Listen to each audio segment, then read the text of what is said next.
All right, all week long on Good Day Rochester, we are talking with artists performing at the Xerox Rochester International Jazz Festival. And there's a buzz about our next interviewee, Beth Hart, opening for Gary Clark Jr. at Kodak Hall tonight. Well, that show is sold out, and that's got Beth Hart really excited. I had the chance to Skype with her, which is great. I love Skyping with artists. It's a different kind of dynamic. I Skyped with her just soon after the sellout was announced. Here's what she had to say. Your show is sold out, okay? So, like, people are going to be watching this interview and are going to be clamoring to see you, but they won't have a chance. But that's a good thing, isn't it? When you're sold out, don't you want to kind of leave people with a little bit of longing, like, oh, wish I could see her? I mean, I guess in terms of ego, it's great to have it sold out. But in terms of being able to connect with everyone that really does want to come to the show, that's really my favorite part. My favorite thing in the world is to write a song.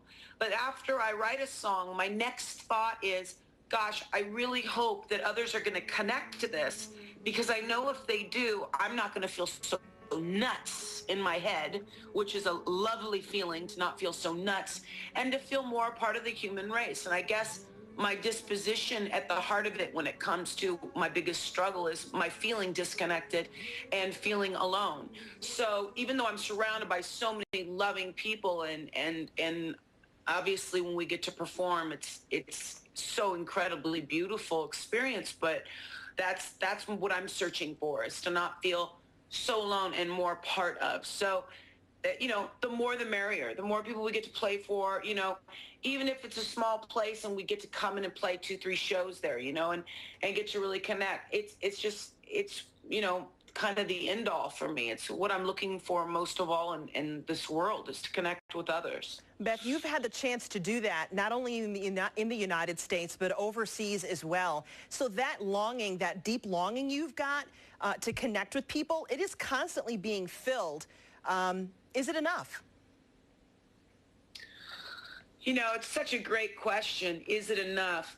Well, I think it depends on, you know, is it enough in what sense are you talking about? I mean, one of the you know, the most important thing to me in life is not music. It goes like this. It goes God, number one, Scott Getsko, my husband, who I love and adore, my manager David, right on the same line. Then it's my family, then it's my friends, then it's cards. I love to play cards. I can't get enough of cards. And then it's music. And you know, when I was younger, I think that the priority was completely different. And it's funny. It's like I feel so much more connected as a writer and as a performer today, even though what's number one on my list of music is way down the list. You know, and back when I was younger, it was number one, and I was struggling so much to connect and struggling so much to write. So isn't that funny? You know, it's like, what do they say? When you stop looking, you find it. You know what I mean? Exactly. Right. No, that's a great, it's exactly the truth.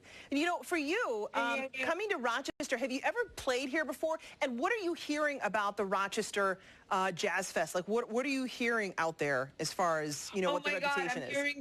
I'm hearing such great things, and I'm so excited. It's going to be so cool, you know, and my band is really excited, and we got all kinds of songs that we want to play.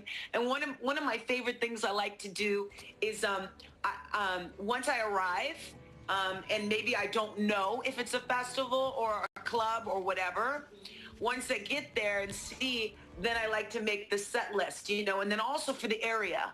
Because I remember a record I did called Immortal, which is my first record with Atlantic, did quite well on the East Coast. So like I would design a little bit more of that record into the show and that kind of thing, you know. And it's really fun. And then the nervousness is, oh, are we gonna be able to pull this off tonight? That woman has so much energy. Can you see why her show is sold out? Okay, we've got much more with Beth Hart coming up though next hour.